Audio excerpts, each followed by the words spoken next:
Hello, and welcome to WTF, Wednesday, Thursday, Friday. our publishing schedule. We talk about books, writing, and a bunch of other stuff we're interested in. Yeah, and today we're talking about world building. One of So, the most important parts of writing.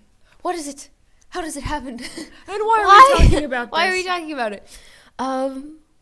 So first of all, who are we? I am Aubin, the author of The Second Nature of Indigo, which I have a copy around somewhere. I should go and grab it, but I'll grab it later. You can find it anywhere. It's on Amazon in all formats a book can be in, except for a movie. And it is a coming-of-age novel set in the Victorian era with hints of murder and dashes of circus. It's very cool.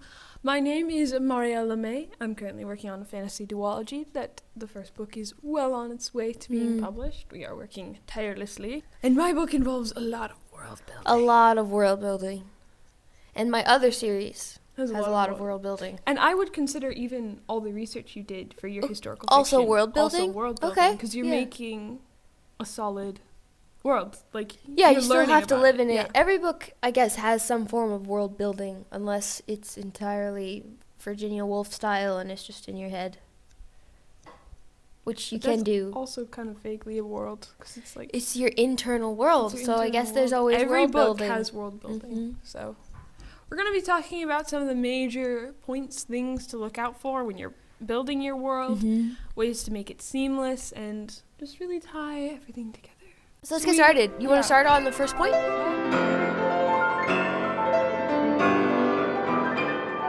Okay, so the first point we have is environment. So the physical environment of your world. So what does the terrain look like? What are the resources that are scattered throughout the world? How plentiful are those resources? And if you have countries, which is another thing you should think about, like where's the divides? Country borders, where it's helpful to draw a map. I would definitely. Or look at maps if you're in historical fiction. And then figuring out who has what resources is incredibly important, because even if it doesn't directly interfere with your story, it does influence culture. Depending on what countries have what assets, that changes how they interact with the rest of the world.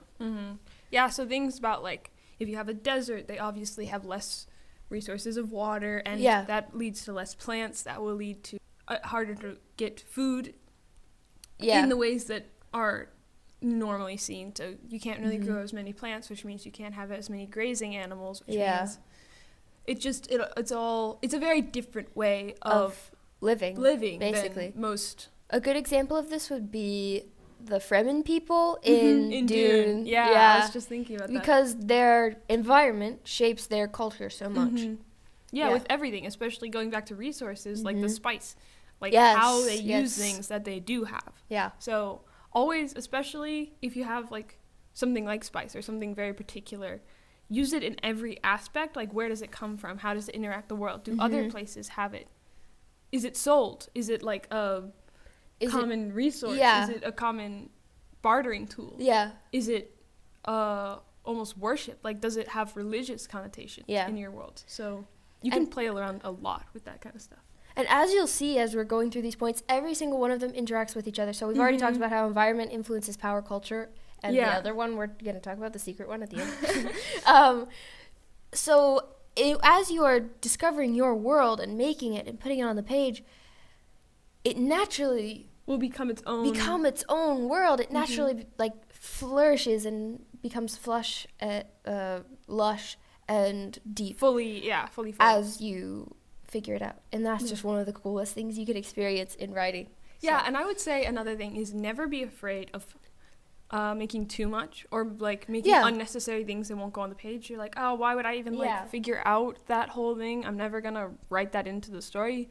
But it will in small ways. It could be even just how they wear clothes, how they put on their clothes in the morning. If they have again, going back to our next one, I guess that we'll get there. So it's just, if you have a small detail that you really want, figure out how it's going to interact with everything else. Well, and I think I also ask myself, am I putting in too much? This is never going to come into the book. But I think there's a layer of conception that the author has, that the deeper that layer is, the more believable the world is, no matter if it's on the page or not. There's this confidence and reality that the author can bring if you understand the world super well, that the author will notice and feel and sense in the book, even if your ideas are never put on the page. Yeah, I would say that I feel that a lot in The Name of the Wind by Patrick Rothfuss. It's such a detailed world that no matter what part of it you go into, it feels fully fleshed out. Like, you never feel like, oh, wow, we're, like, opening up this new world. It's like, it was already here. We're just getting there. So if you have that confidence going in, it will make your entire reality. I would say that this is also true in Lord of the Rings. Yeah. So it's like, just already the world is there, and you're just going through it, which is really, really cool. Yeah. For sure. Yeah. Our next point is power. Oh, Ella, you were almost talking about power earlier. Yeah. So power, in power we mean like government systems. I would say also kingdoms are in here. I'd say like the environment, but it's like the political, religious. How is power like dispersed? The environment systems of power specifically. Are there caste systems? Are there classes? Are there like nobles or royals or stuff like that? How does that all work together? Who is in power, and how does that affect people who are in power and aren't in power? And also, I think this also goes back to environment with resources. Like, what resources make someone in power? What do they have? Yeah. What do they get from being in power? And what do they lose if they lose power? So, if, going back to the example of desert, if maybe the people in power have water resources, and there's like an oasis where the powerful people live around, and then if someone falls out of power, they're sent out into the desert, and they have to like figure out that. So just playing around with who has what and what you would gain or lose by changing your status. And power is usually tied directly to stakes, which are like the fire, little tinder in your book. Yeah. So this is a super fun aspect to play with. And it definitely helps if you understand the world as you're writing the book, because these elements can so directly affect your plot. Yeah. Yeah, and I feel like it's also really fun to play around how they change. Like, especially if you have something, what's the word I'm looking for? Catastrophic? Like, if you have a big war or a natural disaster or some other problem, like a resource running out. So how does this problem affect the power that is now... I'm just going to keep going with this desert scenario. Let's say, like, the oasis, eventually they overused it and it dried up. And now somebody poisoned it. So now this thing that held these powerful people in power and was the reason why they, like, one of the reasons why they wanted to be in this powerful position is now gone. How does that affect them? How does that affect the people outside of power? How does that, like, does that mean that the people outside of power have a resource that the people in power now desperately need? Like, are they like literally dying of dehydration because they don't have any left? Yeah. So just playing around with all the shifts that can happen, even in small ways, that can like totally change your world is very interesting. And I would say under power is very similar to physical like material resources. You have physical resources like human labor or human skill. Yeah. So human skill and labor would I'd say be like between environment and power, because in the example of the oasis, like if these people in power have always been the government types or the merchant types, then they suddenly need to learn how to pitch tents. Yeah. Like they need physical skills and labor. Then that could be a resource that they desperately need, and that the people have, and that gives them power. So it means that they can trade a skill that they've been spending their whole life working on to people who used to look down on them. Yeah. So skills are a very interesting thing you can play with in world building. Yeah. How valued they are, what or is not valued. Yeah, because also, like, is a trade dying out? Like, are there very specialized things that take a really long time to learn, like metal crafting or something? Yeah. Or in the Victorian era, like chimney sweeping. Do we have chimney sweeps anymore? No, we don't. Or like shoe shiners. Do we really have shoe shiners anymore? No. So like dying trades that are in your world can also be interesting, especially if like a character, one of your like main characters are in that trade. So you can see how their perspective of the world is with like their livelihood kind of dying out. Yeah. Anything else from power? What did we say? Religion. Oh, religion. Yes. So religion, I think we kind of split religion is between culture and power. Yeah, I think we did move it down. So religion also covers power, like with the Catholic Church in England. Maybe still, I think England is Protestant. Ireland is Catholic. Well, not officially anymore, but I don't really remember. But historically, the Catholic Church had a lot of power and was basically a political body unto itself. Yeah. So that's a really interesting thing you can play with. Do they have power? Are they secreted? Are they outlawed? Like, is it illegal to be religious? Is it the only way to be? Can you not be anything else? How does religion relate to government and power itself? Yeah, and politics. Yeah, politics. Because it usually does. You'll usually find some connections through there. Yeah. So, the other thing we had was code of honor or morality. And I feel like morality is right. I guess we're kind of moving into culture now. So moving into culture, you have morality, you have religion in the more, I'd say the more like belief way. Than the like. Right. Instead of the practicing. I mean, still the practicing, but I would say I guess less of the like actual system of it. Yes. And also less of the reality of the daily reality. How like the government influence it, and more like just how it is naturally. Okay. Yeah. So. And religion and morality usually influence each other because the morality is generally follows the whatever the major religion is. Yeah. Or I do believe that there is a general morality code that everyone kind of agrees on, but that is a fun thing that I feel like not a lot of authors play with is the morality of some organizations and groups. Or even just everyone. Like life itself. I would say a really interesting way to play with this is in a like group or organization that people see as very immoral, like an assassins group or like a group of mercenaries. Like, what is their code of honor? What is their morals? What do they believe in? What is good to them? Like, what? Yeah. So just playing with what they see as,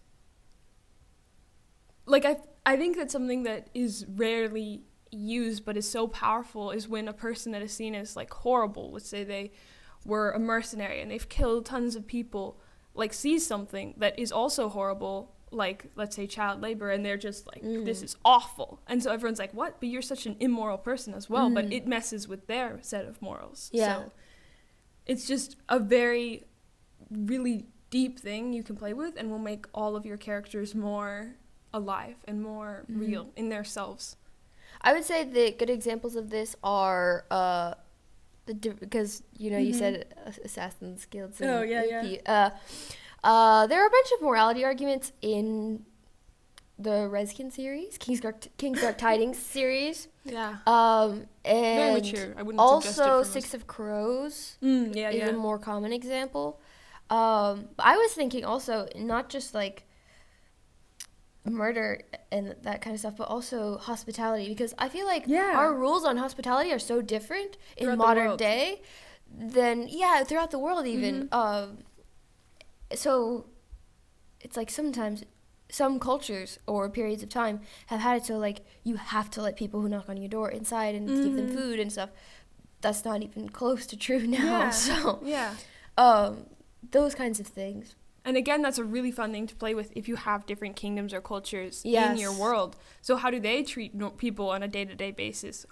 All those what little do they things. Expect in return? Yeah. The other thing I wrote down was code of honor, but that's kind of... Okay, we have clothing, beliefs, and traditions. Also under culture. That one, I would say that is a really fun thing to play with, again, with things dying out. Like, is there a character that follows a very specific set of,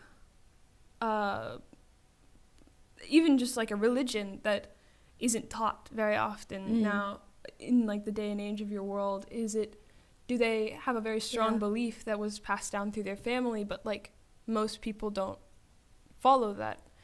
Just like all the little things that you can find within your worlds. I think that's like the coolest thing. Yeah. And how that influences what you wear. I have a story where I'm not going to say much because it's not very far. But people wear very specific clothings and jewelry depending on what position they hold in this religious organization isn't the right word, but in this religion. So anyway, try to remember. Yeah. Anyway. I have a lot of stories, so it gets kind of confusing.